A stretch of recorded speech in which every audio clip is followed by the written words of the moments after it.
आपका मनी 9 पर। मैं हूं आपके साथ अंकित राज सिंह और आज की इस वीडियो में हम बात करेंगे 8th पे कमीशन के बारे में। पिछले महीने हमने देखा कि 8th पे कमीशन को लेकर के जो खबर आई कि 8th पे कमीशन को लेकर के अब सरकार जो है यहाँ पर काम शुरू कर सकती है और जिसकी वजह से जो सेंट्रल गवर्नमेंट के जो एम्प्लॉयज़ हैं उनको उनकी जो सैलरीज है उसमें कहीं ना कहीं एक बड़ा इजाफा हो सकता है। अब जो खबर है वो 8th पे कमीशन को लेकर है कि अब 8th पे कमीशन पर जो है काम शुरू हो चुका है। आपको बता दें कि सरकार अप्रैल 2025 तक टर्म्स ऑफ रेफरेंस फाइनल कर सकती है, जिसकी वजह से सैलरी स्ट्रक्चर और भत्तों में बदलाव का जो रास्ता है वो यहाँ पर खुलता हुआ नजर आएगा। साथ ही 7th पे कमीशन जो 2016 में लागू हुआ था उसका अगला अपडेट भी अभी ड्यू है, जिसकी वजह से अब उसमें भी जो है बदलाव यहाँ पर किए जा सकते हैं। साथ ही केंद्रीय कर्मचारियों और पेंशनर्स को इसका सीधा फायदा मिलेगा। अब समझते हैं कि आखिर जो एम्प्लॉयज़ हैं, जो सेंट्रल गवर्नमेंट के एम्प्लॉयज़ हैं, उनकी क्या कुछ डिमांड्स थी और उसके बाद ये समझेंगे कि आखिर उन डिमांड्स पर सरकार की क्या प्रतिक्रिया हमें देखने को मिली। सबसे पहले डिमांड्स की बात कर लेते हैं तो सेंट्रल गवर्नमेंट के जो एम्प्लॉयज़ हैं उनकी सबसे बड़ी डिमांड थी कि जो उनका मिनिमम बेसिक पे है उसको 26,000 रुपये करने की उनकी मांग थी।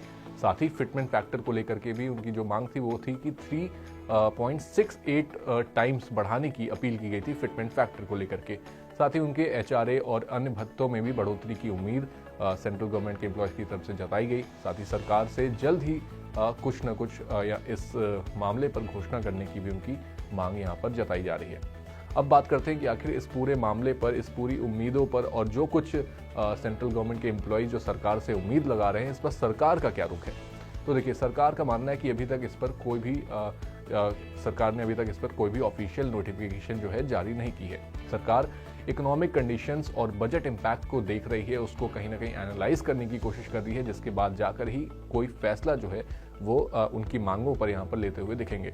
साथ ही सरकार कर्मचारियों की डिमांड्स पर जो है विचार विस्तार से कर रही है और 8th पे कमीशन को 2026 तक लागू करने का पूरा मन बना चुकी है।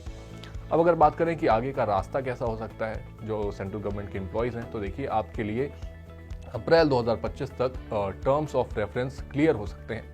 साथ ही एक्सपर्ट्स कमेटी जो है वो बनाई जा सकती है, जिसकी वजह से जो सिफारिशें हैं उसको कहीं ना कहीं सरकार तक पहुंचाने की कोशिश की जाएगी और सरकार का फाइनल डिसीजन जो है वो 2026 तक आ सकता है और कर्मचारियों को 8th पे कमीशन का फायदा 2026 से मिलना शुरू हो सकता है। तो ये था पूरा मामला कि सरकार की क्या कुछ इस पर अपडेट्स हैं, क्या कुछ जो 8th पे कमीशन को लेकर के उम्मीदें क्या कुछ हैं। इन सभी बातों पर हमने आपको अपडेट्स दिए, सारी चीज़ें क्लियर आपके सामने रखी और 2026 तक ही जाकर के जो सेंट्रल गवर्नमेंट के एम्प्लॉयज़ हैं वो 8th पे कमीशन का कहीं ना कहीं उनको जो फ़ायदा है वो यहाँ पर मिलता हुआ दिख सकता है। आपकी इस पूरे मामले पर क्या राय है, आप हमारे साथ कमेंट बॉक्स में शेयर कर सकते हैं। साथ ही अगर आपको ये वीडियो पसंद आई है तो इसे भी लाइक, कमेंट और शेयर करना ना भूलें और हमारे चैनल मनी 9 को सब्सक्राइब कर लें ताकि आपसे कोई भी और अपडेट मिस ना हो जाए।